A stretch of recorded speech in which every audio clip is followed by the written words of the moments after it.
¿Por qué eligió esta carrera? ¿Por qué eligió esta carrera? No, yo no elegí esa carrera.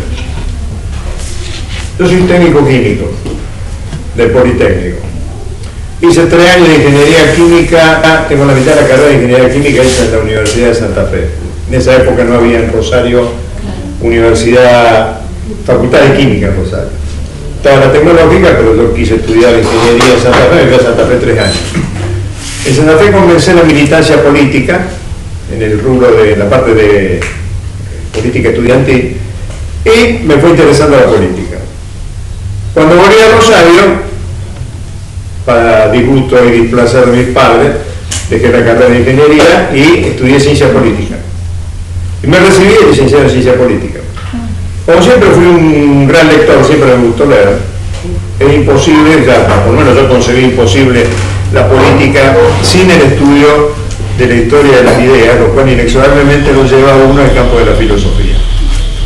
Ahora bien, me casé, una hija con un problema de discapacidad severo, auditivo. Yo trabajaba en una empresa que ya se fundió, se llamaba Bilber, hacía la parte de refrigeración e instalación de supermercado, y como para arrimarle unos pesos a la familia, un tío mío, amigo de un amigo de la Facultad de Ciencia Económica, había falta una carencia en filosofía, entonces me llamaron. Yo jamás en mi vida supuse que iba a dar clase. Bueno, me llamaron en Ciencia Económica y al mismo tiempo en el Superior de Comercio. Pero era un hobby, lo hacía de vez en cuando, o sea, una vez a la semana en Ciencia Económica, una vez a la semana en Superior de Comercio, y el resto trabajaba en esa empresa, era el gerente de publicidad. La empresa se hundió, pero primero me echaron, ¿no? Porque no se hundieron porque me echaron primero, pero un día me echaron, terminó. Yo tenía esa necesidad, tenía mi hijo con ese problema, mi otro hijo había nacido,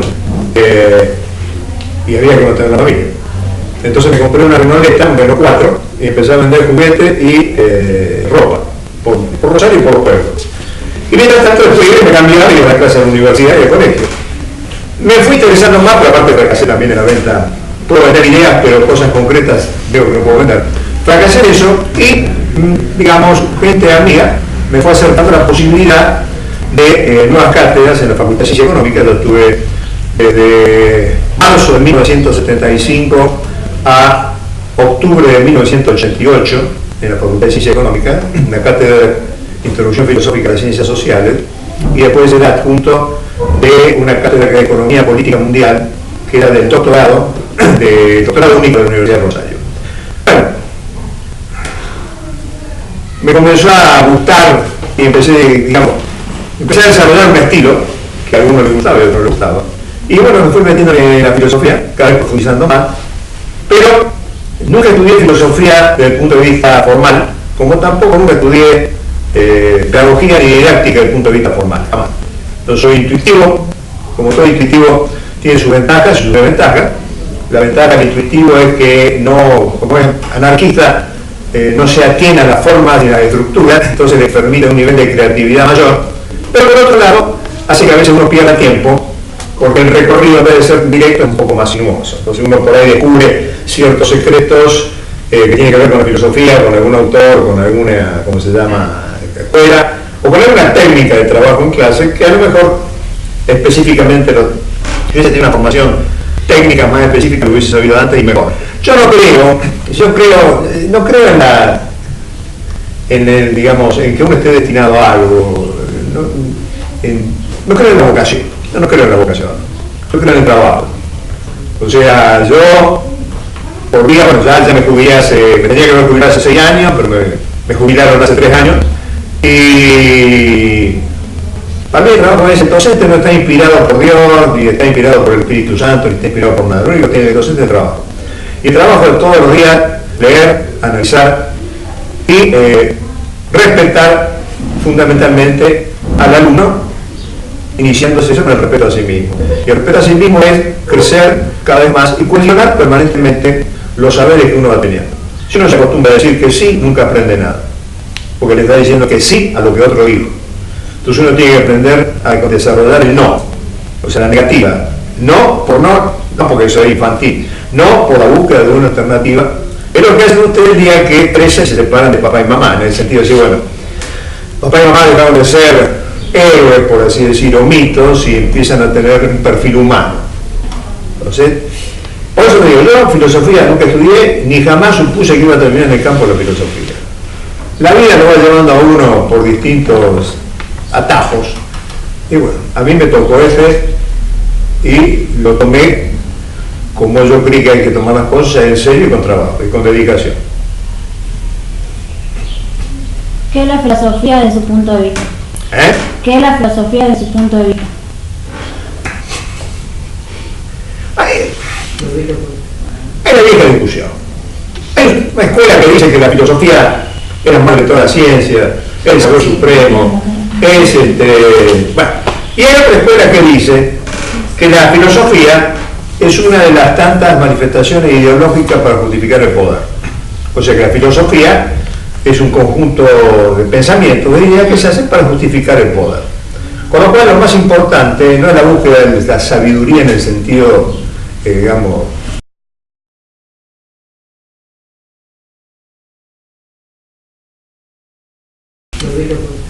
hay una vieja discusión.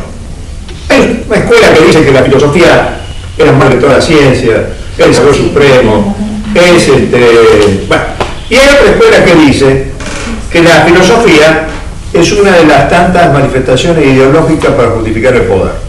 O sea que la filosofía es un conjunto de pensamientos, de ideas que se hacen para justificar el poder.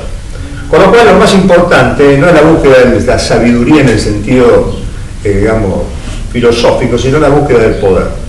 Y lo que lo mueve al hombre es el poder, y el saber es un gran instrumento para el poder, porque saber y poder van juntos.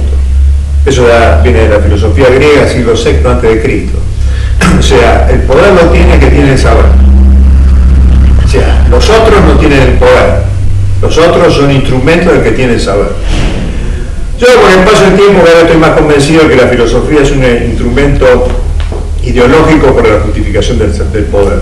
Los grandes filósofos normalmente no eran neutros, no hacían filosofía neutral. La filosofía no es un saber neutral por el saber, por el placer de saber, porque eso, digamos, los que lo hacían en función del poder. Por supuesto que los primeros filósofos y la mayoría de los filósofos pudieron hacer filosofía porque comían tranquilos todos los días y porque no tenían ningún tipo, o tenían muy pocos preocupaciones mundanas, por así decirlo. Entonces podían dedicar a filosofar tranquilamente. Si uno busca la historia de la filosofía, Platón, Aristóteles, qué sé yo, Heráclito, Parménides, van a ver que todas están dentro de una estructura social y económica que les permite tener ocio como para dedicarse a pensar.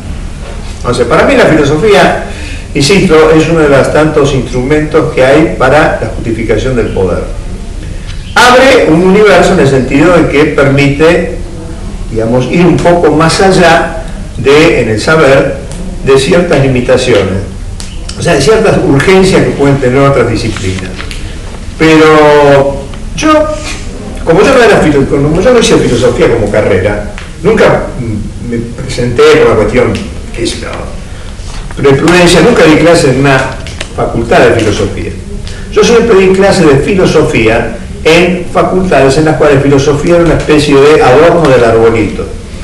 Entonces yo di en ciencia económica, por lo cual yo tuve que estudiar economía, terminando clases de economía en algún colegio. Tuve 38 años en la Facultad de Derecho en la Universidad Católica, tuve que estudiar Derecho, porque yo no le podía hablar a los alumnos de pajaritos y yo no bajaba al ámbito jurídico. Fui el fundador y fui director y durante 10 años di clase en la primera institución terciaria no universitaria que se dedicó al desarrollo de marketing en la ciudad de Rosario, que la hizo la gente de la Asociación de Comercialización, dirigentes de comercialización, lo cual me llevó a mí a estudiar marketing, insisto, para bajar a la gente en la realidad. Siempre me gustó la historia, e incluso durante 15 años fui profesor de historia en la Universidad Católica, y también fui jefe de trabajo práctico de historia durante 2 años en la Facultad de Psicología de la Universidad de Rosario. Entonces, siempre digo filosofía, insisto, no en forma directa, sino en forma tangencial. Y eso me llevó a mí a tratar siempre de unir la realidad con la filosofía. Para mí la filosofía forma parte de intento de comprensión de la realidad. O sea, durante años, con un colega, y después en la facultad, en seminarios, en uno de los seminarios que hacíamos era arte y filosofía. Mi colega se ocupaba de la parte de literatura. Entonces hacía la filosofía en el pensamiento del sábado, de San Superiores, en el Principito, en Borges, y yo me ocupaba del trasfondo filosófico que hay en la música popular urbana del triángulo que yo considero que es fundamental, que es Montevideo, Rosario, Buenos Aires. O sea, en términos más clásicos, rock nacional en Buenos Aires, en el triángulo del rock, Buenos Aires, Montevideo, Rosario, las tres grandes ciudades donde se hace música popular urbana, donde hay genio de la música popular. Yo no sé música, por tanto yo no analizaba la música, yo lo que analizaba era la letra, y lo hacíamos, bueno, por ejemplo, desde el 1965 en adelante, que es más o menos cuando nace la generación del 60, y después hacíamos por secciones, del 65 al 73, del 73 al 83, del 83 en adelante, y de esa manera trabajábamos. O sea, ¿por qué? Porque un poco para desmitificar la filosofía y para también desmitificar la presunción de que existe una música culta, como puede ser la música de ópera, y que la música popular urbana, el rock nacional, es lo de drogadicto. Y el último seminario que hicimos de música, el último seminario que yo hice, después ya me jubilé, lo hicimos en la confrontación entre la cumbia villera y la cumbia pop. O sea, confrontar los estilos en cuanto a la letra de lo que es la música, que es la literatura que está en la música, en la cumbia villera, ya desaparecida, pero presente todavía en cuanto a producción válida, y con la pop, que en ese momento, 5 años atrás, era cuando explotaba un poco lo que se llamaba cumbia pop o cumbia cheta, como quieran llamárselo. Entonces, para mí siempre la filosofía es un camino para intentar comprender la realidad, y como profesor, la filosofía siempre es el camino para, digamos, ayudar a los alumnos en el proceso del redescubrimiento y respeto de la razón. O sea, a mí cuando me contrataban me decía, bueno, usted los hace pensar, les enseña a pensar. Yo no me corregía, yo no enseño a pensar a nadie, la gente piensa. Lo que uno hace es tratar de que tenga confianza en su capacidad racional y que produzca pensamiento. Incluso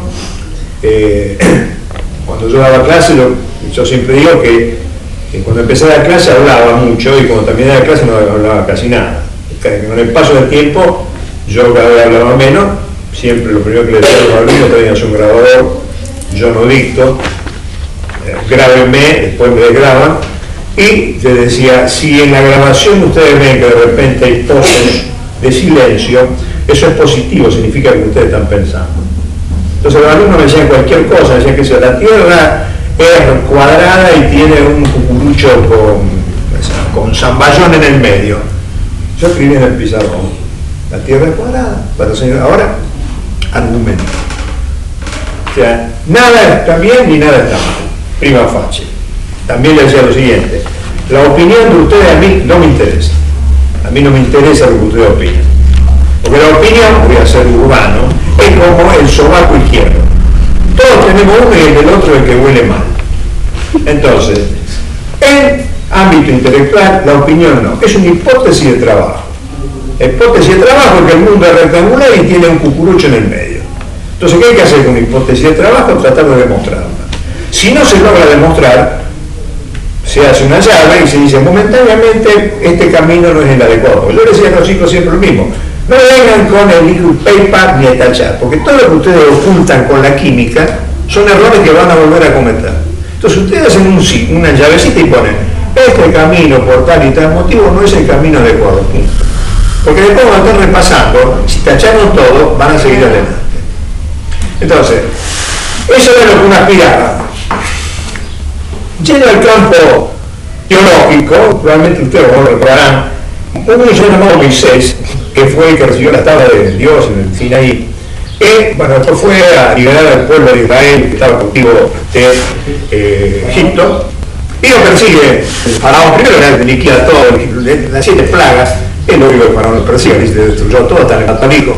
El faraón primero se después se da cuenta que con todo el desastre que hizo no puede perdonar la vida de este tipo. Entonces se va con el pueblo y cuando llegan al frente al Mar Rojo, está el Mar Rojo, y atrás venían los egipcios. Entonces Moisés golpea en el piso, el Mar Rojo se abre, pasa el pueblo de Israel y cuando empieza a pasar el pueblo de Egipto, es decir, el ejército de Egipto, se cierra el mar y lo traga. Bien, yo frente a mis alumnos soy más o menos, o eran profesor, como Moisés. Un grupo me seguía y otro grupo esperaba que el mar se cerrara encima mía. O sea, no fue la simpatía nunca una virtud que me ha engalanado. O sea, a mí o me tomaban o me dejaban. No había términos medios. Yo casi me ahogo. Casi me ahogo. Él fue alumno del profesorado, que era mucho más suavecito que el curso de grado. Bueno, el curso de grado era más largo, había más profundidad. Así que la filosofía para mí es un intento de explicar la realidad, de comprender la realidad en todas sus facetas. No solamente lo filosófico, porque si lo filosófico subyace como, digamos, idea de lo que es la realidad, de lo que es el otro, un poco lo que está ahí, ¿no? El encuentro dialogal. Diálogo significa dos logos. Dos logos son dos. Logos tiene varias significaciones en griego. Las dos más clásicas son palabra y razón. Diálogo significa dos palabras, dos razones. Significa que yo escucho la palabra del otro y escucho el razonamiento del otro, y el otro me escucha a mí. Para que podamos escucharnos es fundamental el silencio. Yo le tengo que prestar mi silencio interior para que él, digamos, para comprenderlo, intentar comprender lo que me dice, él me tiene que prestar su silencio interior para comprenderlo. Si no nos prestamos los silencios, el diálogo se transforma en monólogo. Uno habla, el otro escucha y no dice nada y se calla la boca. Y acepta. Diálogo significa en política democracia. La esencia de la democracia no es el consenso. La esencia de la democracia es el disenso. Lo fundamental de la democracia es buscar un consenso relativo, pero siempre mantener abierta el disenso, la discrepancia. Monólogo, y esos son los sistemas fascistas, autoritarios. Una palabra, entonces el líder decía, hay que usar camisa cerrada, cuellito Mao, todo Mao. Hay que leer el libro rojo de Mao, todo el libro rojo de Mao. Hay que desfilar con el pie en alto, paso de ganso, todos desfilamos con el paso de ganso. Todos pensamos igual. El pensamiento único es tratar de que todos piensen como uno que le dice que cómo hay que pensar. O sea, eso es fascismo, eso es totalitarismo. Diálogo, insisto, democracia. Aceptar las discrepancias, saber que el otro es distinto, que ninguno somos iguales a los otros. Digamos, tenemos algunas cosas similares, pero que cada uno de nosotros es un pequeño universo que tiene que tratar de conciliar su existencia con nosotros. Llegar a acuerdos que después van a abrir a otros desacuerdos, lógicamente. O sea, cuando Shakespeare decía en aquella famosa expresión ser o no ser, cuando uno dice que no a algo, está diciendo que sí a otra cosa, pero ese no cierra la vida, abre a nuevas. O sea, ustedes dicen, ¿estudio o no estudio? Estudio, bueno, ¿qué es lo que estudio? No es que decir estudio ya se cerró el problema. No estudio, bueno, no estudio, ¿qué hago?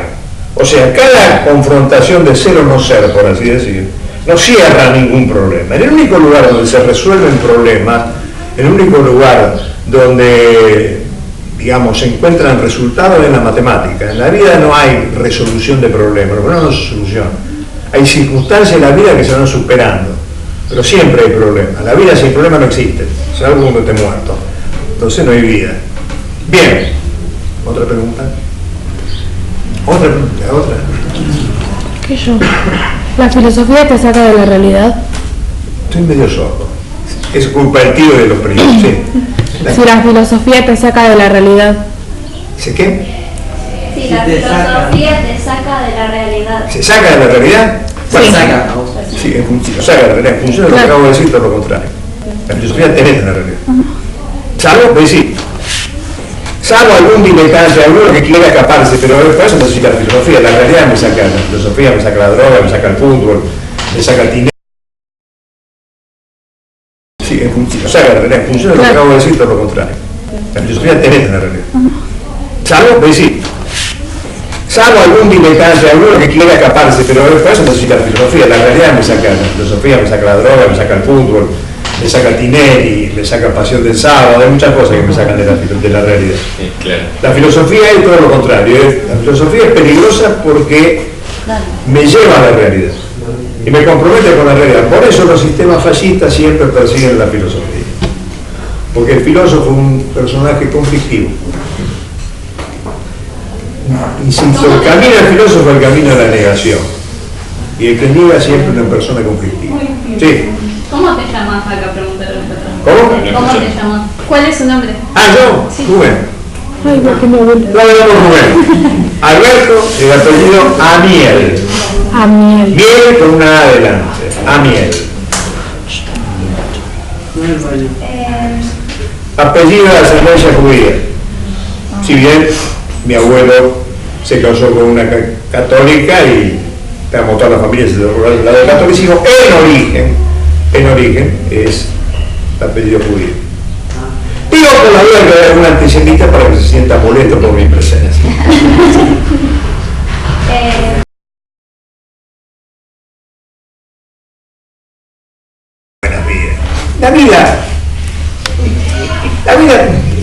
Una buena vida en última instancia sería tratar de vivirla en función del diálogo, lo cual implicaría, si uno, que no es fácil, si uno se compromete y puede llevar adelante el diálogo, significa que ese diálogo me va a acercar con quien va a ser mi pareja, me va a hacer comprender y querer más a mis padres, me va a llevar a tratar de comprender a mis hijos, a mis nietos, a quienes me rodean. Entonces, la buena vida es tratar de el esfuerzo compartido, porque no hay buena vida personal, no hay una buena vida única, porque uno no es alguien solo, uno vive en un contexto rodeado de mucha gente, en el cual la buena vida mía también hace la buena vida del otro. Yo no puedo llevar una buena vida si los que me rodean a mí no llevan una buena vida sobre otro. Cuanto más, a lo mejor egoístamente, cuanto más cercanos estén en el afecto, si yo veo que aquellos que están cercanos en el afecto sufren, no pueden llevar adelante la resolución de determinadas cuestiones de su existencia, yo no puedo tener una buena vida. O sea que no existe una buena vida. La vida no se va haciendo, no hay una buena vida. Hay la posibilidad en juego. O sea, la vida es existir. Y la existencia es tomar decisiones. Nosotros pasamos la vida tomando decisiones. O sea, tratando de ejercer la libertad. Entonces, en esas decisiones, a veces las decisiones son correctas, a veces no son correctas. O sea, vivimos en riesgo permanentemente. Y cada decisión que tomamos puede, digamos, destruir todo lo bueno que han sido las decisiones anteriores. Por eso, la mayoría de la gente no quiere ser libre. La mayoría de la gente lo que quiere es que otros tomen decisiones por ellos, que otros sean los que se equivoquen, para tener siempre a alguien a quien echar la culpa de mis propias frustraciones y mis propios fracasos. Entonces, la vida se va construyendo con, insisto, esa especie de espada en la cual se va construyendo y todo lo que se va construyendo siempre corre el peligro de destruirse. Para que ese peligro de destruirse pueda dar lugar a una reconstrucción, ¿o no? Entonces no hay una buena vida. Se va construyendo la existencia en función de la libertad y en función del diálogo implica básicamente el respeto, intentar el respeto a los otros y que los otros por supuesto a mí me respeten. ¿Y la filosofía cambió algo de tu vida?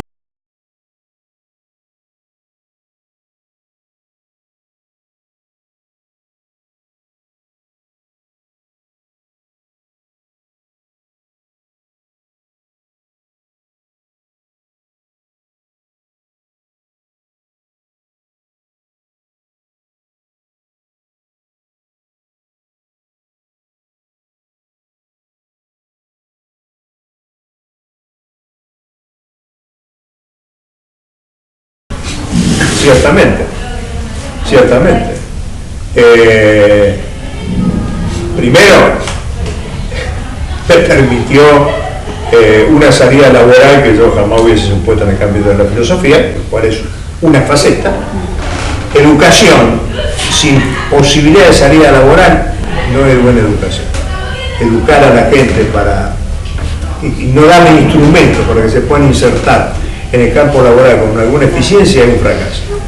Cambió mi vida en el sentido también de ir intentando crecer en la comprensión del otro. O sea, me fue abriendo la mente, en la medida que uno iba leyendo autores, iba cotejando distintos puntos de vista, me fue abriendo la mente respecto de eso que le estaba diciendo, o sea, del diálogo, del esfuerzo sobrehumano de tratar de comprender al otro, lo que se llama la empatía, tratar de ponerse en el lugar del otro, no siempre analizar la realidad desde la óptica de uno, sino del otro. O sea, nosotros tenemos dos ojos, me dan 4 posibilidades visuales.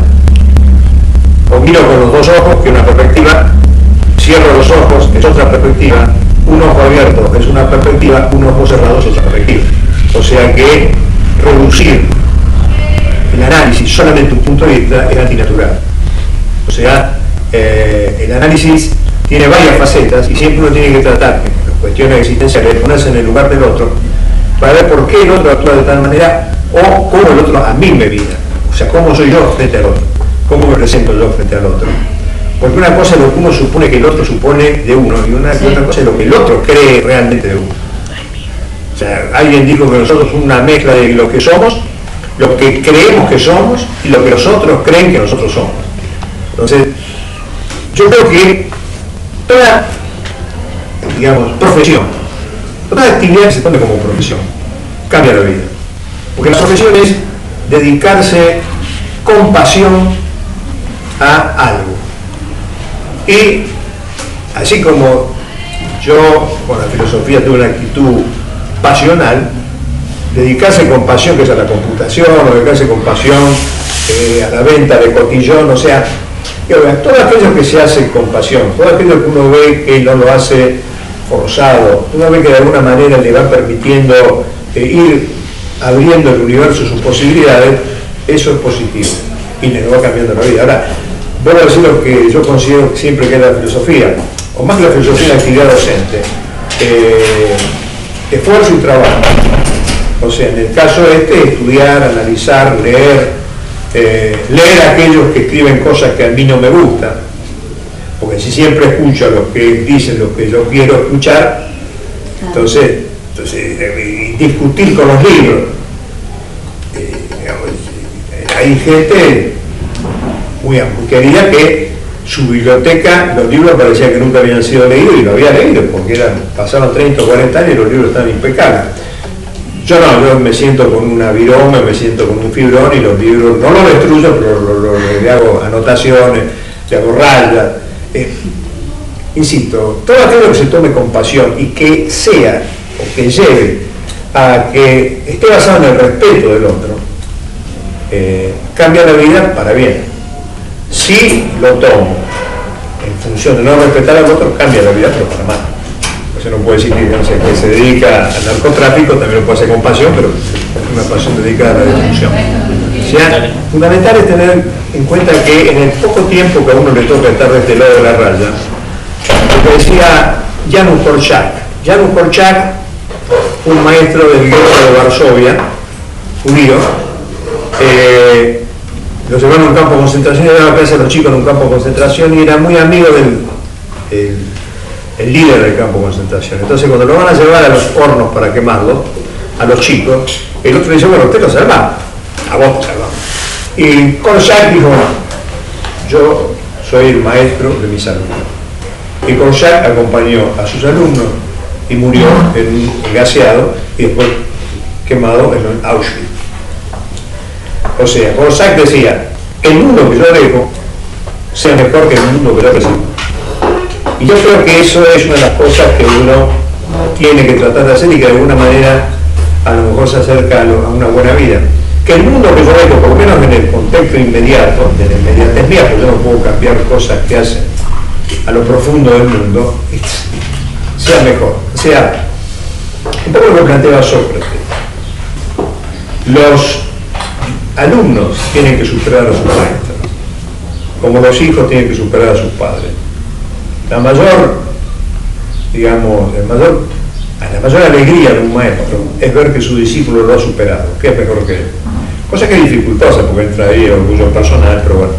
Y el padre debería sentir el inmenso orgullo de que sus hijos son mejores que él. No que tengan más plata, no que sean mejores humanamente. Ese es el concepto de algunos llaman del optimismo ingenuo de Sócrates. Sí. ¿Matarías a uno para salvar a 100? Si mataría a uno para salvar a 100. ¿Sabes lo que pasa? En primera instancia, sí. Sí. En primera instancia, sí. Ahora, son situaciones teóricas.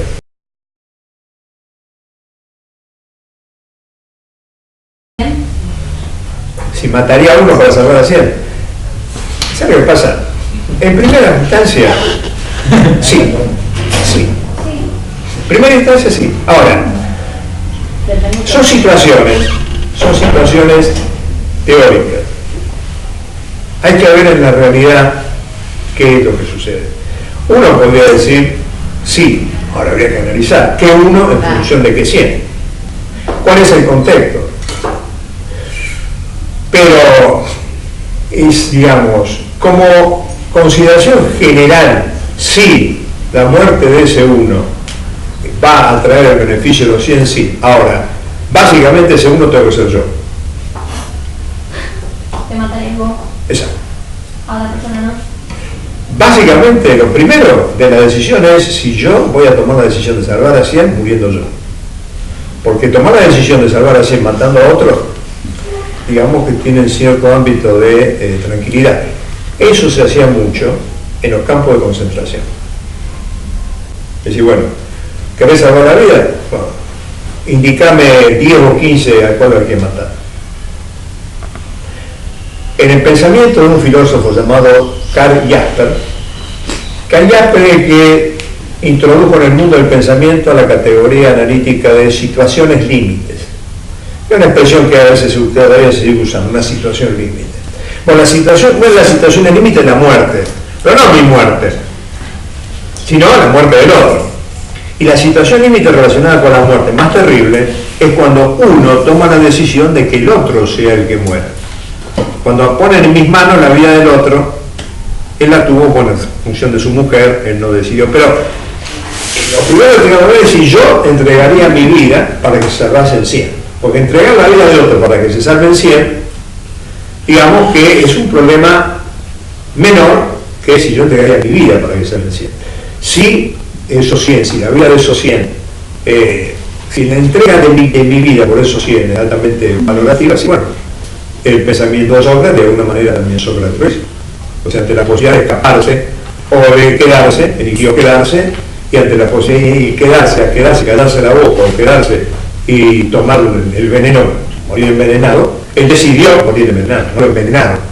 Él dijo, bueno, yo me quedo. ¿Para qué? Para que los cientos o miles de seguidores sepan qué es lo que hay que hacer. De alguna manera estoy diciendo, yo he muerto en estas circunstancias, si ustedes están en la misma circunstancia, no tomen otro camino que no sea este. Pero insisto, son situaciones muy teóricas. ¿Nadie tiene una pregunta que quiera hacer? ¿Alguna cuestión fuera? ¿Traidores? Si entre los denunciados por él hay algún amigo. Porque solo puede traicionar el amigo. El que no es amigo no traiciona. Claro. Si no es amigo uno no siente antecedentes. El que no es amigo no traiciona. Si entre los que él denunció hay algún amigo, entonces es un traidor. Si no es un amigo, bueno, un sapo, un canario, como ¿Como condición humana? ¿Como condición humana? Como condición humana, prima facie, no es la más correcta actitud. ¿Por qué? Porque a lo largo de la historia hubo otros que tomaron otras actitudes. Digamos, si se hubiera exigido algo absolutamente original, a lo mejor no estaba él preparado para eso. Pero morir en el silencio antes que entregar a, digamos, a sus compañeros de militancia, poniendo entre paréntesis el tipo de militancia que sea, sí, no es nuevo. Porque muchos en la misma situación murieron sin hablar, y si uno va hacia atrás la historia, sí, encuentra muchísimos casos. Ahora, la carne es débil.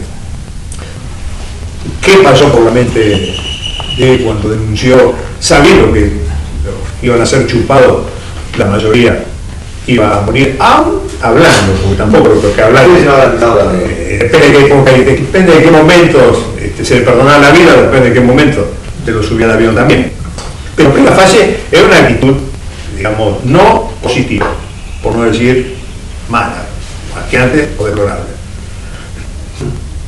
Y si uno lo mira desde afuera, yo lo considero de esa manera. Es verdad que los filósofos siempre piensan en todo, como por ejemplo, siempre piensan que puede haber.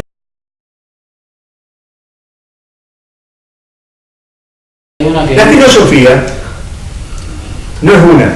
O sea, hay una escuela filosófica, una corriente filosófica, a lo mejor la que dio origen a la filosofía, que consideraba que la filosofía era el estudio del ser, de lo último, de aquello que es el principio de todo. Entonces, bajo ese punto de vista, uno podría decir que el filósofo tiene conocimiento más universal de todo y lo conoce todo, desde el punto de vista que el ser engloba todas las cosas. Lo que no conoce es cada una de las, digamos, distintas manifestaciones del ser. O sea, el filósofo, por ser filósofo, digamos, podrá especular sobre el principio último de todas las cosas, pero no por eso sabe química, física o matemática.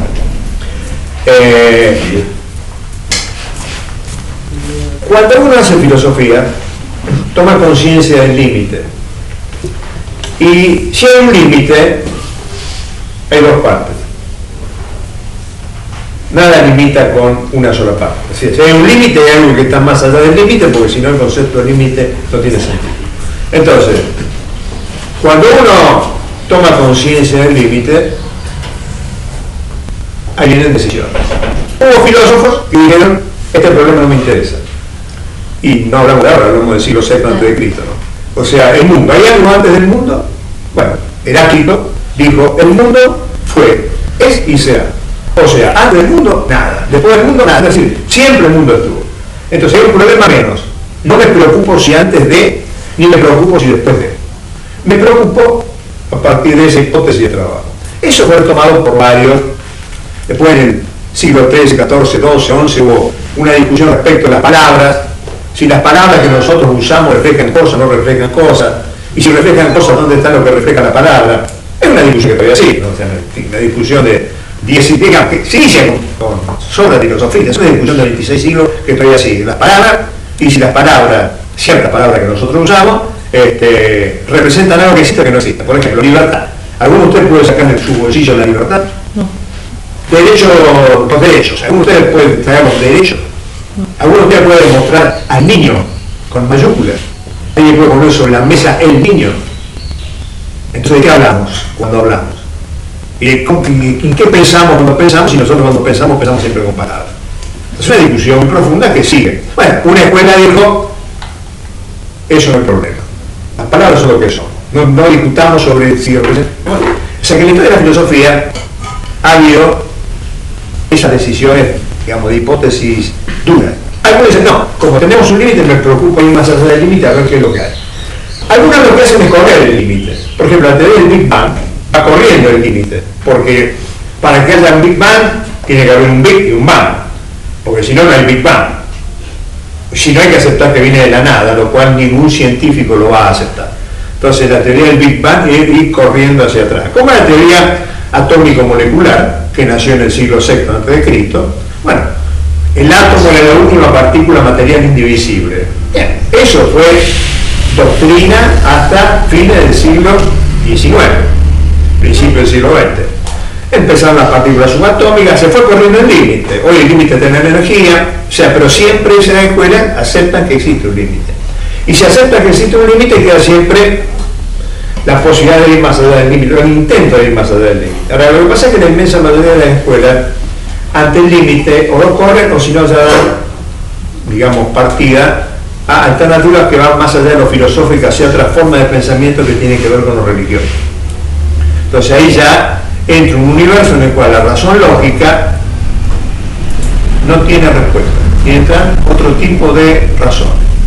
Y eso, digamos, es un planteo también de mucho tiempo, ¿no? O sea, no es que la respuesta religiosa sea irracional. La respuesta religiosa es una respuesta distinta, con una lógica distinta a la de la razón lógica. Entonces ahí ya uno accede o intenta acceder a esas explicaciones con otros criterios. Como durante siglos y siglos los hombres se manejaron con los mitos y se siguen y nos seguimos manejando con los mitos. Para nosotros todavía somos hijos del mito. O sea, no sé, probablemente ustedes recuerdan a lo mejor su padre, He-Man, ¿recuerdan a He-Man? He-Man era un personaje, ¿qué era lo que decía He-Man? Se paraba en una montañita, sacaba la espada y decía, por el poder de Grayskull, y se iluminaba todo. ¿Cómo se llamaba el enemigo de a muerte, que representaba la muerte de He-Man? Skeletor. Sí. O sea, el negro. O sea, ¿cómo empieza la Biblia? ¿Cómo empieza el Génesis? Y Dios dijo, fía luz, y hágase la luz. O sea, el triunfo del héroe original sobre las sombras, que es el mal, está en casi todas las religiones. 31 de diciembre de la noche, ¿qué decimos nosotros? Año nuevo, vida nueva, felicidades, etcétera, etcétera. Parece que todo empieza, todo termina y todo empieza. En todo enero, cuando uno se les pasó la resaca, se da cuenta de que no ha cambiado mucho. Pero eso es un concepto que viene del fondo de los tiempos y que pertenece a todos los pueblos. Se llama el mito del eterno retorno. Las cosas suceden y vuelven a suceder. Y si uno le pregunta, mucha gente le va a decir eso es así. Y inconscientemente nosotros lo tenemos incorporado con ese vida nueva, año nuevo, vida nueva. Y eso, insisto, uno lo encuentra en pueblos que no tienen nada que ver, que nunca se han cruzado. Uno lo encuentra en la Polinesia, lo encuentra en los mayas, lo encuentra en los hindúes, lo encuentra en los griegos. Entonces, son cosas que están mucho más allá del orden lógico, como parte de alguna manera de estructuras mentales pretéritas del hombre. No creerse. Nadie cree eso. Uno piensa, un elefante vive 400 años, una tortuga de los Galápagos 300 años. El hombre, que es el sumo de la naturaleza, con suerte llega a 80 y no me deteriorado. ¿Por qué? ¿Dónde está la lógica? ¿Cómo el rey de la naturaleza, el rey de los reyes, vive tan poco y se deteriora del elefante que vive como un rey durante 400 años? Nadie quiere eso. No queremos ir, todos queremos quedarnos. Todos pedimos una ocasión más. Es como dicen las pastillas del abuelo. ¿No hay una canción de la pastilla del abuelo? Donde trata precisamente ese tema. Una vez más, poco más, otra vez más. Sí. ¿Qué es la religión y si cree? Yo siempre digo lo mismo. Hay 5 cosas en las que creo. Creo que soy, creo que no fui, creo que no seré, y creo que hay algo fuera de mí que yo no soy, y creo en Dios. Religión.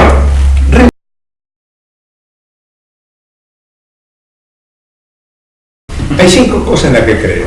Creo que soy, creo que no fui, creo que no seré, y creo que hay algo fuera de mí que yo no soy, y creo en Dios. Religión. Religión viene, sí, haciendo un análisis, religión es religio, volver a ligar, volver a unir algo que está separado. Sí. Cuando uno toma los grandes pensadores de la humanidad, son todos religiosos. Uno toma Marx, uno diría Carlos Marx, pues es religioso porque la religión no la dijo Marx, lo dijo Stalin, la religión es lo peor, etcétera, etcétera, etcétera. Pero cuando uno lee los manuscritos económicos filosóficos de 1844 de Marx hace un análisis en el cual dice, el hombre, hay que recuperar al hombre. ¿Por qué? Porque está separado de sí mismo, como consecuencia, bueno, de su pensamiento de que el hombre vende su trabajo, y entonces como el trabajo forma parte de mi esencia, si yo vendo mi trabajo me vendo a mí mismo, me transformo yo en una mercancía. Como lo que yo produzco es parte mía, cuando vendo lo que yo produzco también me estoy vendiendo yo. Estoy separado del otro, porque en un sistema capitalista cada uno es cada uno y obra por sí mismo, entonces se separa del otro. Estoy separado de cualquier principio de trascendencia. Estoy separado de la naturaleza porque destruyo la naturaleza. Es decir, remontémonos al desarrollo capitalista del siglo XVIII. Para el gran desarrollo capitalista inglés y alemán, fundamentalmente del siglo XVIII, tuvieron que destruir bosques, destruir selvas, destruir pantanos, con el concepto de que el progreso era más importante que el mantenimiento de ciertos niveles de la naturaleza. Algo que sería ecología. San Francisco de Asís, en su época, fueron ecologistas. Entonces, ¿qué propone Marx? Y propone de una manera, es una propuesta en la que el hombre vuelva a reunirse consigo mismo, vuelva a reunirse con el otro, vuelva a reunirse con la naturaleza y vuelva a reunirse en un sentido de trascendencia política. Es un pensador religioso. Uno va al pensamiento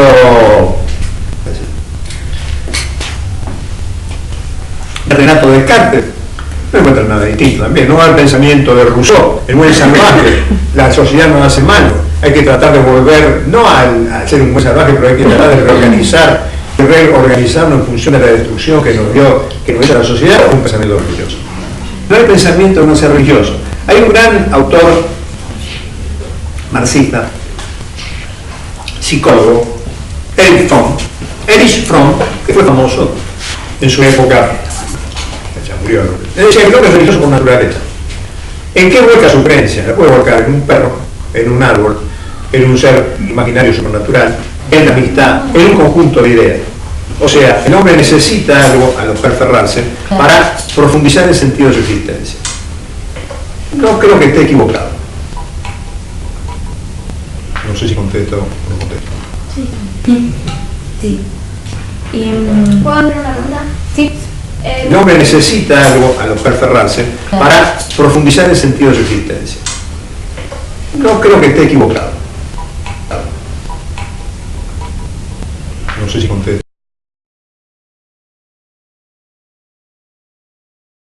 Las cosas no se resuelven con la filosofía, porque la filosofía no nació tanto para resolver problemas como para plantear preguntas. Insisto, en el ámbito en el cual se resuelven los problemas es la matemática o en la física. Lo único que permite la filosofía a veces, es superar una situación para abrirse a otra situación. Nunca se cierra. Las filosofías cerradas son filosofías dogmáticas, que es la filosofía que el profesor le viene a vender a usted. La filosofía, por lo menos para un grupo grande, es apertura mental. Esa apertura mental nunca te va a dar una respuesta cerrada a nada, sino que te va a ir permitiendo que el cerebro se vaya expandiendo en la búsqueda de respuesta, no de forma, digamos, incoherente, porque hay una lógica que uno tiene que respetar. Lo que pasa es que vos, para negar algo, tenés que tener fundamento, porque la negación por la negación misma o es infantil o te lleva a la afirmación de lo que el otro dice. ¿Por qué?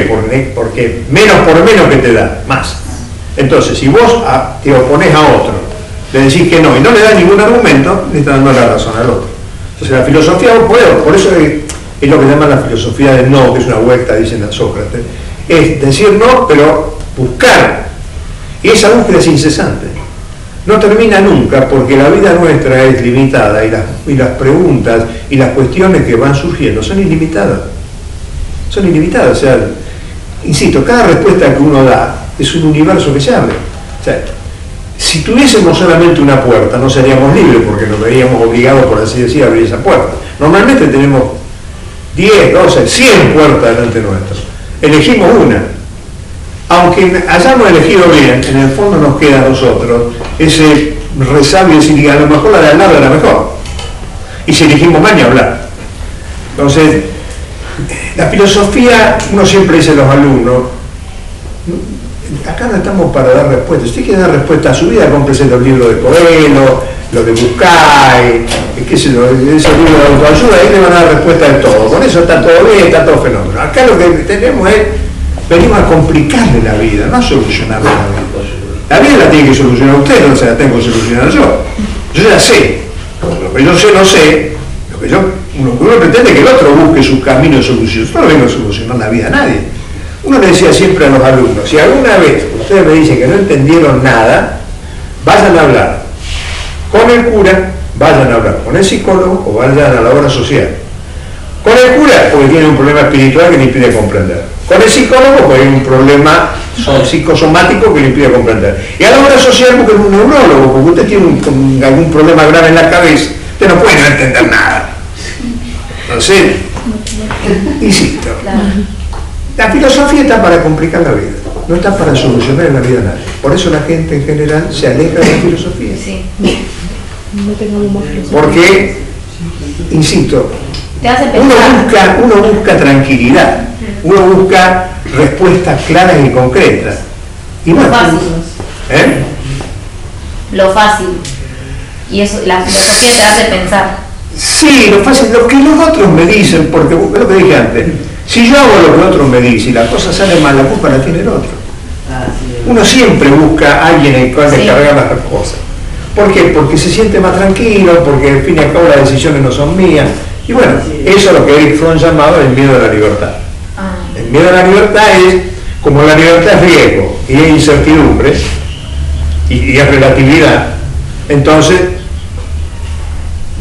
yo no quiero vivir en medio de la relatividad, ni incertidumbre ni el riesgo.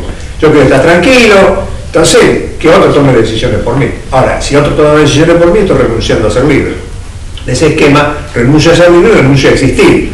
Vivo, hago el intercambio de aire con el monóxido de carbono con la atmósfera, pero no existo. Existir es mucho más importante. O sea, algunos de ustedes vio a Merlí por televisión, la serie esa, bueno, Merlí no existe. A Merlí le escriben, y a los alumnos de Merlí le escriben un guión. Entonces los van a hablar de la cama y la gente, Merlí está enloquecida con Merlí. No, Merlí no es nadie, es como Romeo y Julieta. Romeo y Julieta, ¿qué son? Papel y tinta. Ahí terminó Romeo y Julieta. Peor le fue a Abelardo y Eloísa, que eso sí fueron de carne y hueso. Y como Abelardo le hizo a Eloísa un hijo, y como el tutor de Eloísa era un obispo, entonces el tutor de Eloísa mandó a los sicarios a emacular a Pedro Abelardo, o sea, rack. Entonces Pedro Abelardo no era papel y tinta, Pedro Abelardo sufrió la tijera. Entonces, volvemos a Merlí, es papel y tinta. Es papel y tinta. Martín Fierro también. Martín Fierro también. Martín Fierro es papel y tinta, ¿cierto? Sí.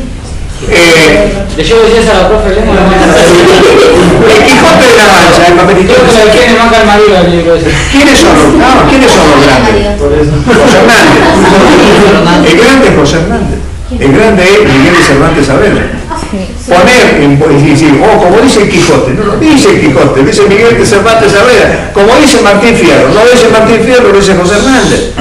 O sea, el personaje se comió al autor, por así decir. Y es increíble. Pero es como Romeo y Julieta, en parte el personaje se come a Shakespeare. Claro. Porque o con el Principito, el personaje se comía hasta entonces. El Principito no habla, Romeo y Julieta no habla, Martín Fierro no habla. Son las expresiones de el autor. Es como Sócrates. Sócrates no habla porque el Sócrates que nosotros leemos es un producto de la imaginación de Aristóteles, de Platón.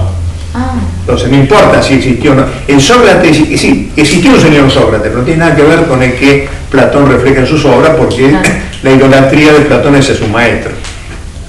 Pero, insisto, la filosofía es contacto, tiene que ser contacto con la realidad. El contacto con la realidad siempre es conflictivo. Siempre es conflictivo. O sea, es bastante complicado caminar por el barro y no ensuciarse los zapatos.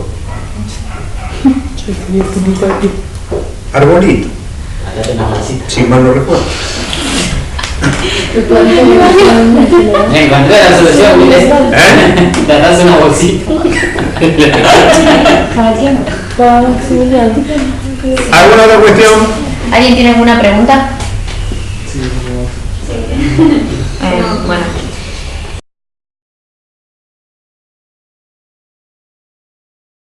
Dicen que la pena de muerte siempre es la pena para el que no se muere. La pena de muerte es una pena para el que no se muere. La pena de muerte es una pena para el que queda vivo. Que los que quedan vivos vean qué es lo que le va a pasar si hace lo que el muerto está. O sea, el muerto no le interesa a nadie, lo liquidan. Por eso las penas de muerte históricamente se hacían en las plazas públicas, para que todo el mundo viese qué es lo que le iba a pasar si hacían los mismos. Ustedes lo vieron, pero si vieron Corazón Valiente, por ejemplo, cuando a Wallace lo cortan a pedacito delante de todo el mundo. Tupac Amaru también, los caballos no los hicieron tirar en un rinconcito oscuro. O sea, la pena de muerte siempre es, insisto, un castigo para la sociedad. Entonces, uno ante ciertos acontecimientos aberrantes siente la necesidad de la pena de muerte, siente la necesidad de decir, bueno, sí a la pena de muerte, y a veces es difícil decir que no. Que sea un tipo viola a una nena de 5 meses o 10 meses, por así decir, un caso aberrante, Hay que matarlo. Está justificada históricamente, por lo menos en el análisis que se hace en la legislación norteamericana, y en la legislación francesa también, hay muchos casos, demasiados casos, de inocentes muertos. O sea, inocentes, gente a la cual se le aplicó la pena de muerte y que era inocente. Claro. Esto al revés, juzgan al inocente, digamos, y el verdaderamente culpable No, es que... Claro, se toma, el famoso caso de Sacco Vanzetti, soldado italiano, los tipos no hablaban casi inglés. Hay un atentado, eran anarquistas, hay un simulacro de juicio, los mandan a la silla eléctrica y los tipos no eran culpables. Y como eso hay 100 casos. Sí. Además, la pena de muerte después se termina transformando en un instrumento de tipo represivo en el mal sentido de la palabra represivo. O sea, represivo porque hoy le aplico la pena de muerte al violador, después le aplico la pena de muerte al acosador, después le aplico la pena de muerte al que robó una banana. Es un poco lo que decimos, no le aplico la pena de muerte, por así decir, al que fundió un banco o al que vació el banco y mandó a la ruina a todo lo otro. Por principio, yo no estoy a favor de la pena de muerte. No estoy a favor de la pena de muerte. A pesar de que en ciertas circunstancias a uno se le hace muy difícil seguir manteniendo ese principio. Pero lo que sucede es que, sin entrar a hacer la apología de Zaffaroni, cada ley en el campo penal, que es cada ley represiva profunda en el campo penal, es una libertad a la cual renunciamos. Porque las leyes no están puestas para el que está preso. El que está preso está preso. Y es más, si la ley es peor, más dura que la ley con la cual lo juzgaron, no lo alcanza. Porque no se puede aplicar retroactivamente la ley. O sea, si yo estoy preso por violación, me dan 25 años y después viene la pena de muerte, a mí no me van a matar porque a mí me juzgaron con el de esa pena. Entonces, las leyes son para el que está afuera, no para el que está dentro. Claro. Y las leyes en general son... la ley es de por sí limitativa del derecho, cosa que está bien, porque si no, sería el caos. Entonces, a veces cuando uno se vuelve loco pidiendo más pena y más pena y más pena, lo que está haciendo es pidiendo cada vez más limitación a su propia libertad. Hace unos años atrás, la facultad llevó a un penalista alemán y le hicieron un poco esta pregunta, si las leyes más represivas, y el tipo dijo: de lo que yo he estudiado en la legislación penal argentina, las leyes son en general buenas. Ahora, ¿por qué no se preocupan de aplicarlas en vez de cambiarlas? Claro. No querían matar. Claro, el tipo lo ve desde afuera, ¿qué dice? Este conjunto de leyes es fenómeno. Ahora, ¿las aplican o no las aplican? Entonces, viejo, encárguense de aplicar las leyes antes de poner leyes más represivas. O sea, ustedes no, pero sus padres, sus abuelos, jugaban en la calle, jugaban al fútbol, lo mismo jugado acá, cuando Asindar era Asindar, acá Movinestar tenía la canchita de fútbol en Asindar, hablo de 55 años atrás. Cuando uno estudia, ustedes mismos estudian cierta época del medioevo, dice: ¿dónde vivía la gente? En un castillo. Fenómeno. ¿Y qué es un castillo? Es una estructura defensiva cerrada con un cerco perimetral, por arriba hay gente armada caminando, adentro hay perros, hay rejas, y afuera prendían fuego a la noche y adentro prendían fuego.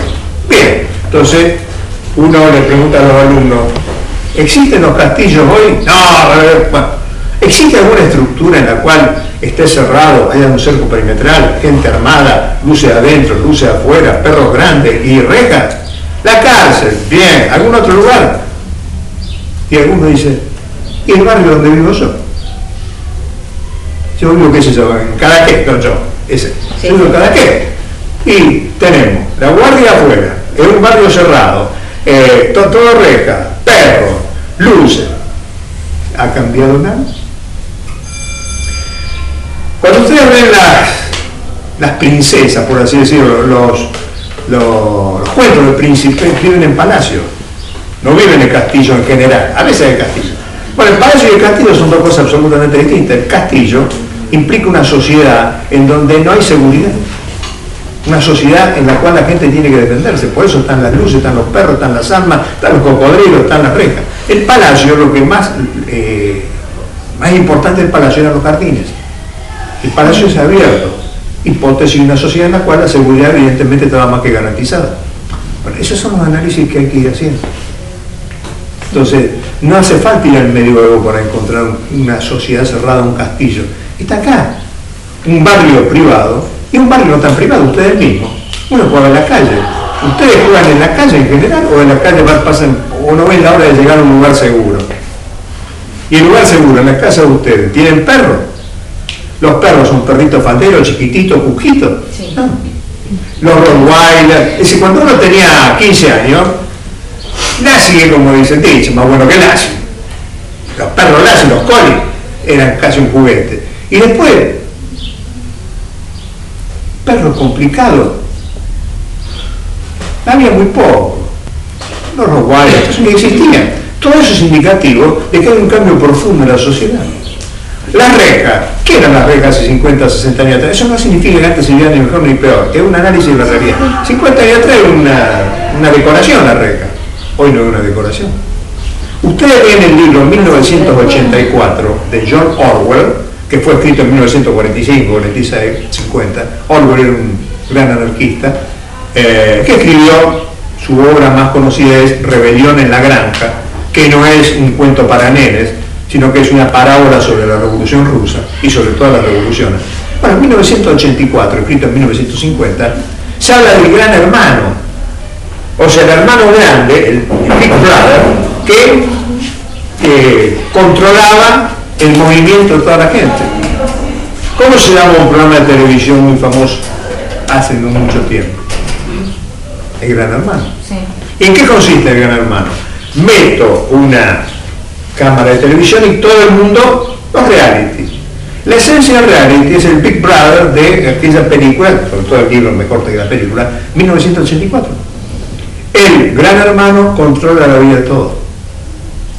O sea, insisto, esto no es nuevo, pero volviendo a esto, las rejas hoy son parte importante de la vida. Ustedes tienen las alarmas, tienen los perros, tienen las rejas y no salen a la calle porque por la calle sigue estando inseguro. La vida era distinta, no sé si era mejor o si era peor, pero esta es una realidad para analizar.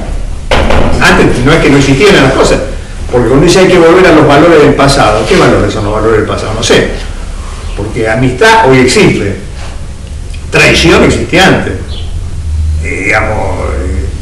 habrá algunas cosas que se han perdido, no sé si se han perdido. Uno analiza a veces la vida social y política argentina y lo que menos quiere es volver al pasado. O sea, a veces está ese todo tiempo pasado fue mejor, en mi época. La juventud está perdida, algunas veces lo habrán dicho. Y ese que dijo eso tiene razón, yo también lo digo, mi juventud está perdida hace años, ya no soy más joven. Y la mayoría de la gente va a dejar de ser joven, nadie va a volver a ser joven, vamos a ser, en términos genéricos, viejos, no jóvenes. Entonces lo que hay que prepararse es para el momento en el cual dejemos de ser jóvenes, hecho inexorable en la vida de todos. Pero por otro lado, a los jóvenes nunca se les ofrece el presente, siempre se les ofrece el futuro, cuando dejen de ser jóvenes. Porque el presente lo tengo yo, y mira que le voy a dar a ustedes mi presente. Como ese negro en medio de acá. O sea, ustedes van a tener digamos, acceso al poder, por así decir, el día que ya dejen de ser jóvenes. No hay ningún discurso que sea distinto a eso. La juventud es el futuro. La juventud, y el futuro de esa juventud es no ser joven. Entonces, cuando llegue el futuro, dejamos de ser jóvenes, con lo cual la juventud nunca tiene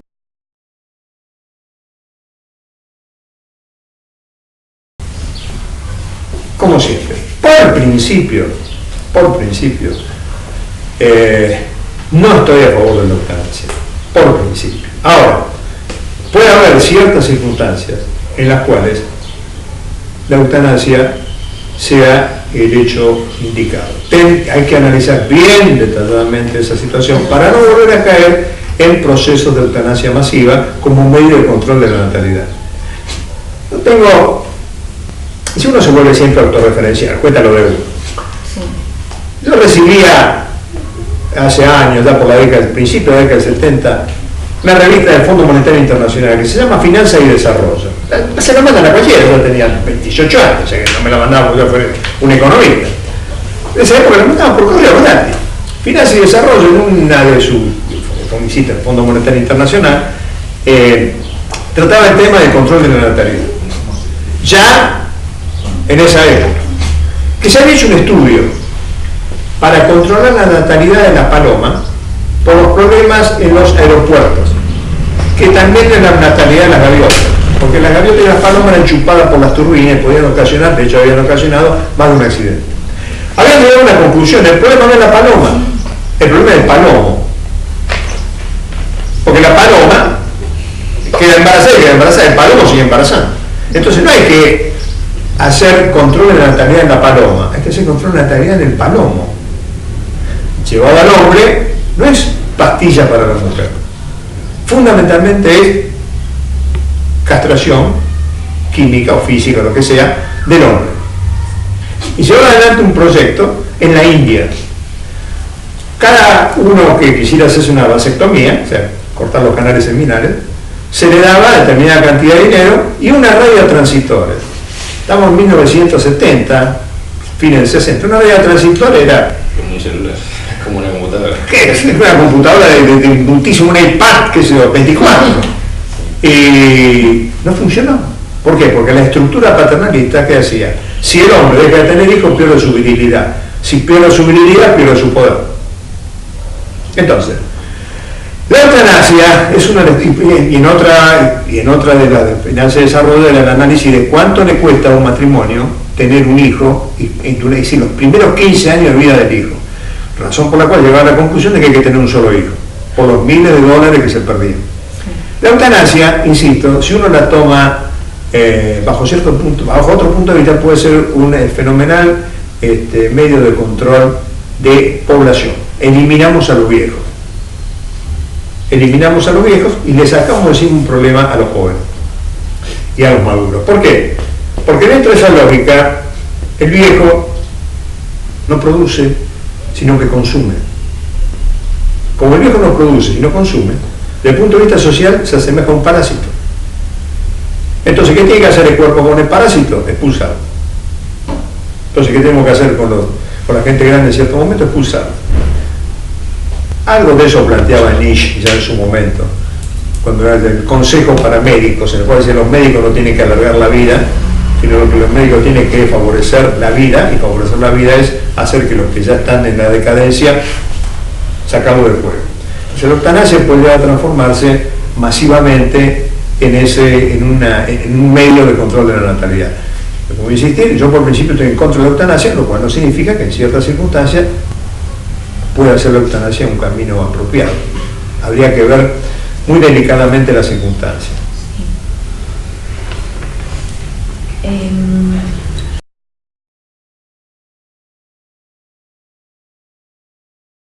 Creo en Dios. Creo en Dios. Yo te quería preguntar eso. Te quería preguntar por qué creías en Dios. ¿Cómo? ¿Por qué creías en Dios? ¿Por qué? ¿Por qué ¿Por qué crees en Dios? Diga, un poco por tradición. No vamos a negar que uno. Sí. Y otro poco porque uno considero que no puede ser,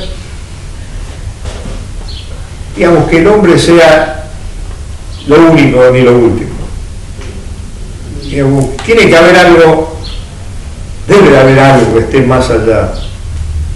Algunos lo llamarán principio del universo, principios vitales. Para mí es Dios, o sea, una especie de punto de fuga en el horizonte, como lo plantea algún filósofo romano. Es un punto de fuga en el horizonte, así que uno de alguna manera tiende. Si vamos a llegar, ¿qué vamos a encontrar cuando lleguemos? Yo no tengo respuesta para eso. Yo personalmente no tengo respuesta para decir, bueno, ¿qué voy a encontrar el día que llegue a ese punto de fuga? No sé. Mis convicciones religiosas, por así decir, no me da más que eso.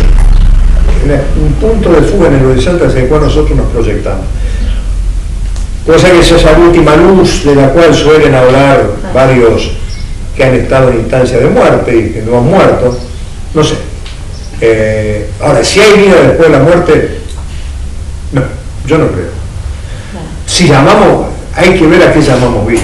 Pasa que existe un poco la imagen infantil de que después de muerto va a haber vida, entonces uno se imagina que vamos a volver a tener 25 años, vamos a vivir en 25 años eternos, en 30 años eternos, en la edad que mejor nos pasara eternamente, y vamos a estar por los siglos con 30 años, jugando al fútbol con los amigos, señor.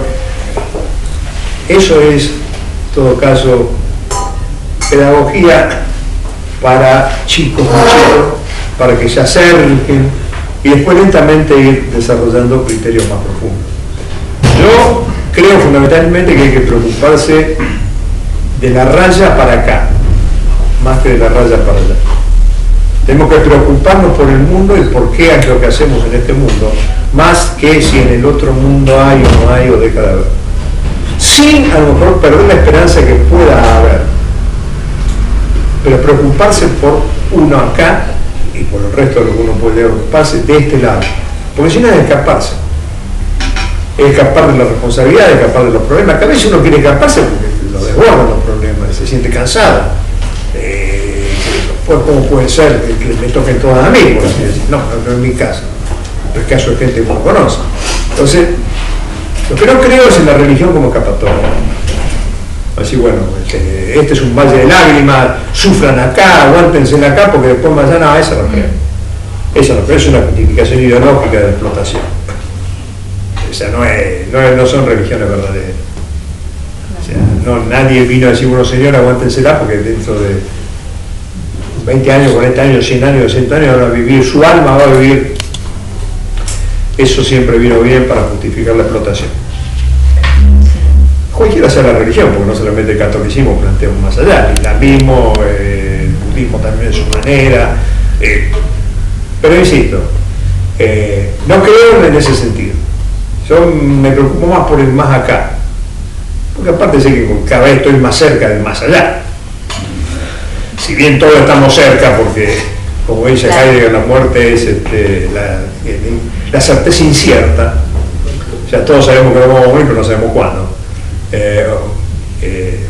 Uno supone que está más cerca que ustedes por una cuestión elemental, porque tiene esos 55 años más que ustedes, o por lo menos. Tiene 55 años. Entonces, supuestamente estaremos más cerca. Pero no, la religión como escapatoria no me gusta, nunca me gustó. Más allá que respeto al que busca la religión como escapatoria, ¿no? En tal de cuanto use esa religión como para cortar la cabeza al otro. O sea, en general los grandes, digamos, maestros que trajeron visiones religiosas, en general, no la trajeron para fundamentarla en la destrucción del otro.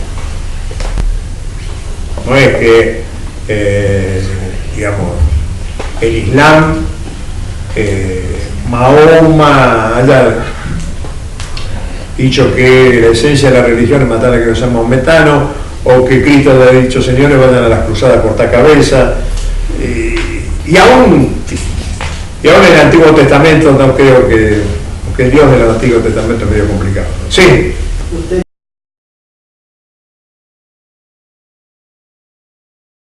Vamos a pensar, porque no quiero equivocarme. Hay una vieja película, muy vieja, brasilera, década del 60, de un gran cineasta llamado Glover Rocha. Se llamaba Pedro no sé cuánto Matador de Cangaseiros. Y decía, esta tierra no es del hombre, no es del diablo ni es de Dios.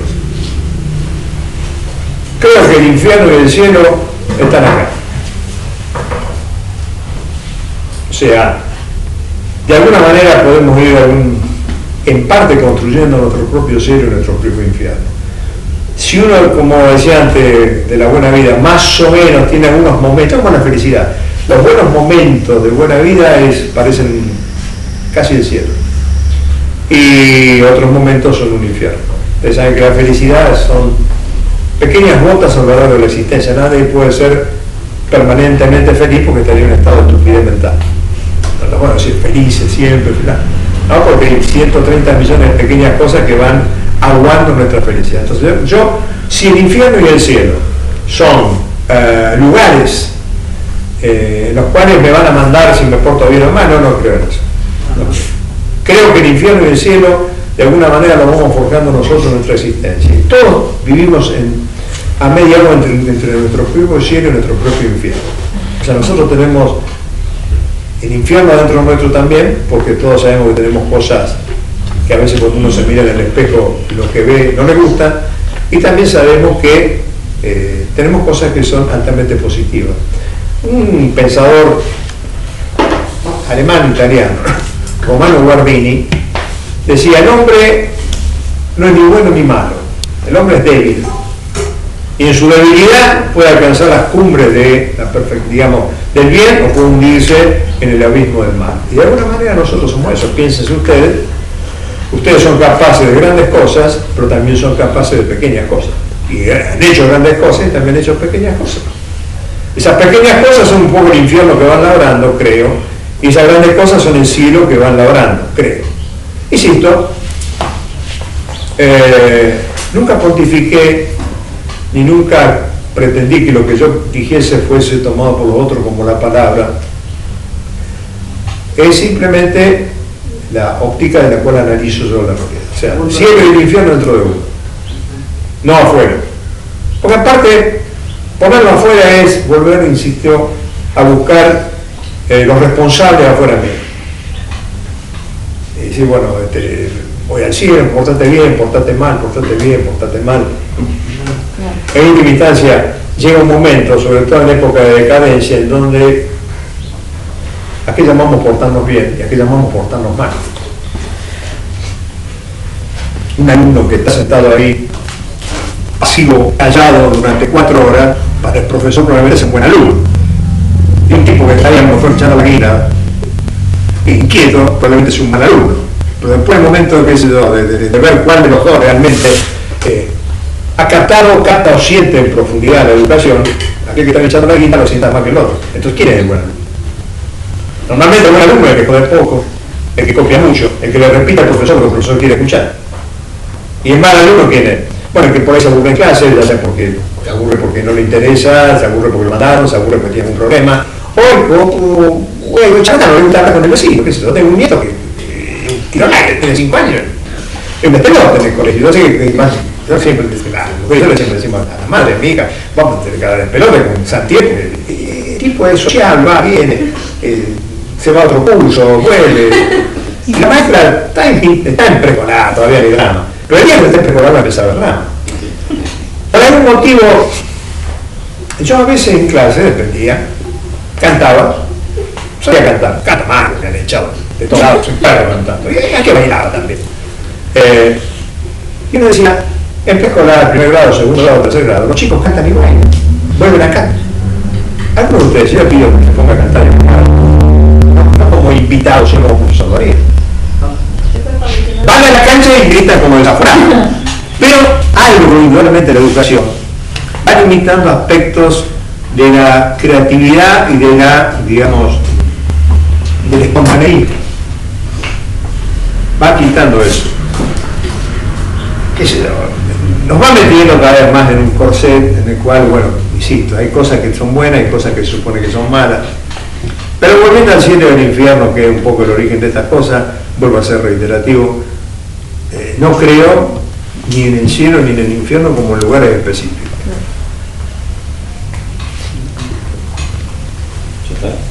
Sí, no hay más preguntas. ¿Puedo preguntarle algo yo? No, ¿Qué cree del amor? ¿Eh? ¿Qué cree del amor? Ay, vaya, qué Pero bueno. termina. O sea, ¿Qué crees del amor? no hay más preguntas.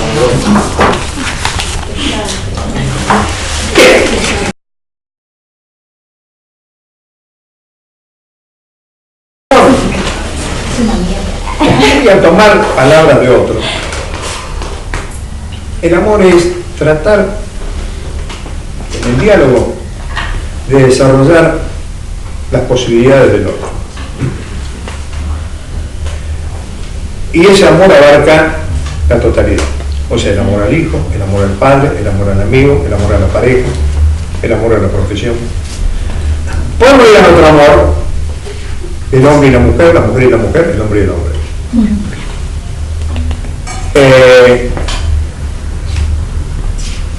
No creo ni en la mariposa en el estómago, ni creo en ningún tipo de manifestación que uno puede, insisto, leer en Coelho, o en Bucay, o en Claudio María Domínguez, o escuchar en Claudio María Domínguez. No, yo creo que el amor es, primero y principal, es un movimiento de acercamiento al otro que tiene una faceta física sexual en relación hombre y mujer. En cuanto al amor de pareja, es indudable. No creo en el amor platónico. En cuanto a la relación de hombre y mujer desde el punto de vista, creo que la sexualidad es fundamental en el amor.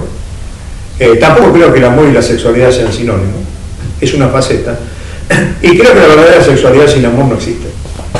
Son descargas físico-químicas, y una descarga físico-química no tiene nada que ver con el amor.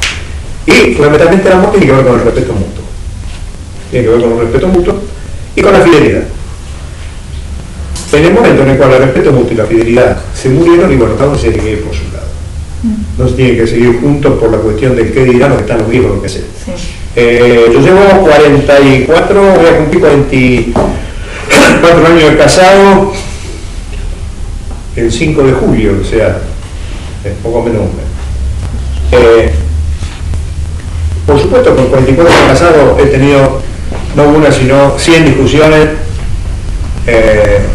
porque el principal, una de las cosas que el amor, vamos a hablar recién de pareja, una de las cosas que el amor no tiene que lograr es que se rompa el diálogo, porque cuando el amor se rompió el diálogo se transforma en monólogo, y si hay monólogo uno se come al otro.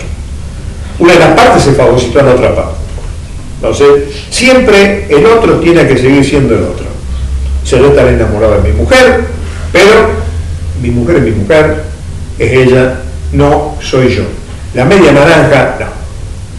En todo caso, ella y yo estructuramos un proyecto de existencia común que sufrió un sacudón al año y medio de casarnos cuando descubrimos que nuestra hija era hipoacúsica profunda, que hubo que revalorar todo, porque en ese momento, como sucedió con gente amiga, bueno, se separaron, porque uno de las dos partes dijo, no, yo no puedo aguantar tener un hijo discapacitado, seguimos caminando, seguimos pedaleando, tenemos 4 hijos, y la que tiene problema de discapacidad es la primera.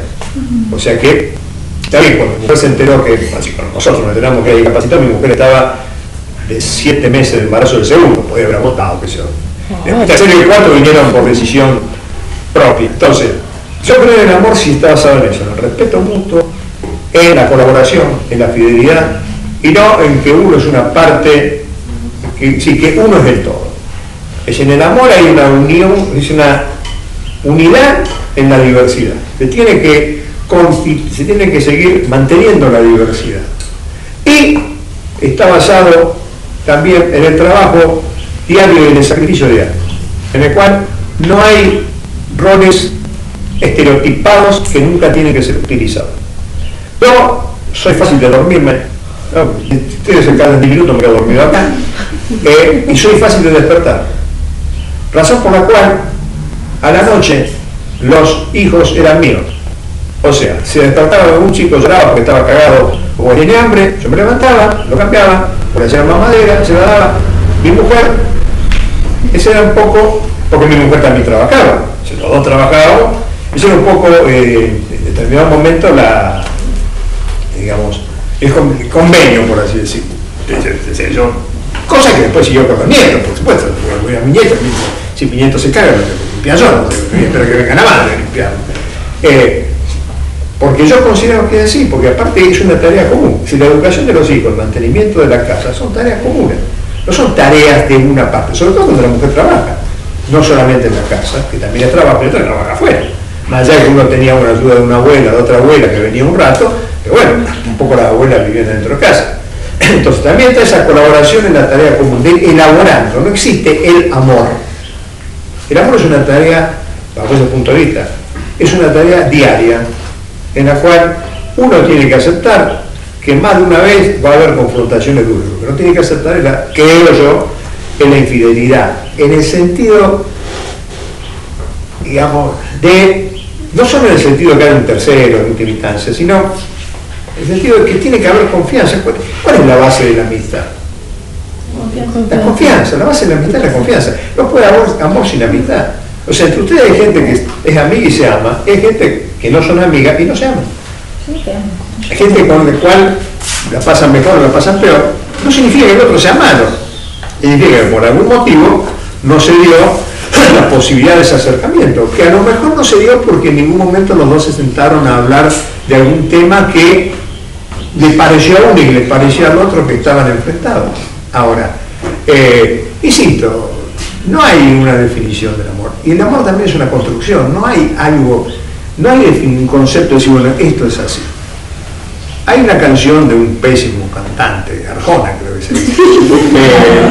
es, Dios es, Jesús es verbo, no sustantivo. Me parece que es Arjona. Bueno, el amor es verbo, no sustantivo. ¿Qué significa? Verbo es acción, sustantivo es algo que es. Entonces ya está para siempre. No existe el amor. Existe la construcción entre dos y entre más de dos. Porque también está el amor de los amigos, está el amor de los hermanos, está el amor a la tarea que uno hace, está el amor, hay muchas facetas del amor. Pero insisto, para mí el amor, creo que la definición más, no sé si la definición de acercamiento, es de Guardini. Tratar de desarrollar en el otro los valores que al otro lo van proyectando como persona. Si uno en la relación con otro no hace eso es porque no lo ama. Después van a haber una faceta que dirán al amor pasional, otros aspectos, si se quiere, más kármicos del amor. E insisto, para mí, desde el punto de vista de las relaciones humanas, hombre, mujer, mujer, mujer, hombre, hombre, como quieran ustedes, lo sexual es importantísimo, fundamental. No puede haber, sí, el sexo y el amor no son lo mismo, pero me resisto a considerar el amor sin la sexualidad. Y creo que con el paso del tiempo la sexualidad va tomando determinados caminos que en ciertos momentos no tiene. Por supuesto, no es lo mismo la sexualidad de los 20 años que los de los 50, que los de los 70, que los de los 80. Pero existe ese siempre ver en el otro lo que uno también es. Porque normalmente cuando uno ve a otra persona vieja, ajada, no se ve uno. Y normalmente uno no es diferente al otro, el espejo lo muestra. Uno ve a un compañero y dice, escúchate cómo está la miseria, está arruinado. Y uno cómo está. Uno se cree. Pasa que todos tenemos dos visiones, la externa y la interna. Para adentro siempre parecemos que tenemos 20 años. Para adentro queremos seguir corriendo al colectivo, queremos seguir jugando a la pelota, queremos seguir teniendo la potencia a los 20 años. Y no la tenemos. Y no la tenemos para afuera, pero para adentro uno se siente y sí, tiene 20 años, porque todavía le funciona bien la cabeza, porque todavía más que más alguna vez gana, más una vez pierde. Pero bueno, pero no existe, insisto, para mí una definición del amor. Esa déjense la idea, alguna telenovela, esas cosas, desde mi punto de vista, cada uno lo verá de forma distinta, pero si no uno se pasa la vida diciendo así, amor, ¿y qué es el amor? Y digamos que el príncipe azul, la princesa dorada, está bien, durante 2000 años ustedes le enseñaron que los buenos son lindos y los malos son feos. Eso lo viene de Platón. Mens sana in corpore sano. Si mi cuerpo es sano porque mi mente es sana, y si mi cuerpo es sano porque soy lindo. Tuvo que llegar Steven Spielberg con ET para que comenzase a cambiar eso, porque La Bella y la Bestia también, La Bella y la Bestia, la bestia le tiene que dar un besito para que después termine la película siendo bella. Spielberg es el primero que mete, digamos, la base esa de que el feo es distinto. Sí, el famoso, bueno, ahora no podría vivir porque se le vino abajo. Quasimodo, el jorobado de Notre Dame. ¿Por qué venía en masa? ¿Porque era jorobado? ¿Porque era complicado? No, ¿cuál era el problema? Él quería a Esmeralda, y Esmeralda era la belleza. ¿Y cómo puede ser que un ser de género como Quasimodo tiene la belleza? Si Quasimodo como era un ser de género, ¿por qué era deforme? Porque había algo en el mar. Durante 2000 y pico de años, eso es el estereotipo que todos tenemos. Y si tuvo que llegar a Spielberg con la simpleza de ET, como para que empezase a verse en forma distinta al otro e incorporar al otro en nuestra existencia con el concepto que hay otro, que no todo tiene que ser igual a mí, porque si yo creo que tengo que ser igual a mí, eso soy el modelo. Por eso a veces me dicen, los maestros son formadores. ¿Qué van a ser formadores? El docente no es formador, porque si el docente es formador se cree que es una matriz que tiene que formar a todo de acuerdo a él. El docente no es formador, el docente a lo sumo lo que hará es dar algunas líneas como para que los alumnos más o menos se vayan ubicando y transiten algún camino buscando lo mejor posible, lo menos dolorosamente posible su manera de vida. Pero formador no, sí, porque cuando uno habla de formador, habla de eso, no, este es un gran formador, ¿por qué? Porque le dijo al otro qué es lo que tiene que hacer. Entonces ese no es un formador, es un deformador, porque se cree que él es la respuesta única a todas las cosas y que todo tiene que ser como él. Famoso, cuando era chico, se seguía usando, la maestra decía, ponme en fila, quiero ver una sola cabeza. ¿Qué cabeza quiero ver? Mi cabeza, reflejada en esta fila. Entonces, la única cabeza que quiero ver es esa, que todos piensen en última instancia como son. Entonces esa era una maestra formadora. ¿Por qué? ¿Por qué? Porque quería que todos se vieran de acuerdo a el modelo que ella quería. Hemos sufrido todo, no sé si ustedes todavía allá en la escuelita seguía usando eso, pero el mismo eso está sentado así, de alguna manera. La mayoría de la gente que ve la espalda del otro. ¿Qué es lo ideal? No ver la espalda, ver la cara. Porque aparte, cuando hay un círculo, por eso pedí un círculo, están todos en el primer plano, están todos expuestos. Nadie busca refugiarse atrás ¿cómo se llama? Con el celular y con los auriculares escuchando música. Tiene que poner la cara. Y en general no es grato poner la cara para la mayoría de la gente. Y no porque no tengo una cara grata, sino porque me exponen. Y en cualquier momento, usted va a tomar lección, ¿qué hace? Se pone así. Si no quiere que lo vea, si los mira para otro lado. ¿Sí?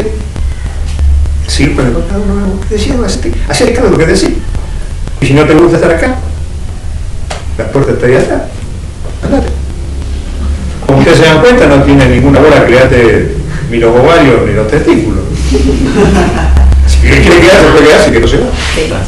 Bueno, vamos, chicos. ¿Alguna otra cuestión? Sí. Bueno, hacemos ahora la segunda parte. Le damos un aplauso al profe.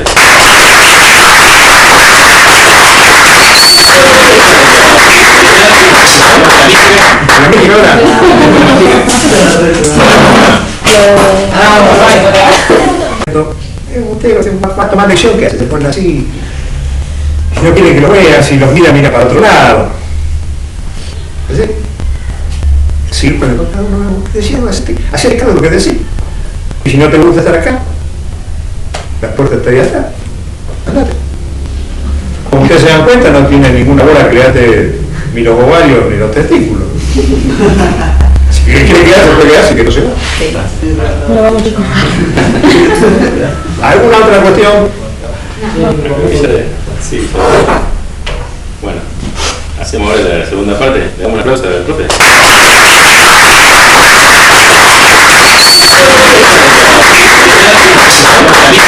¿La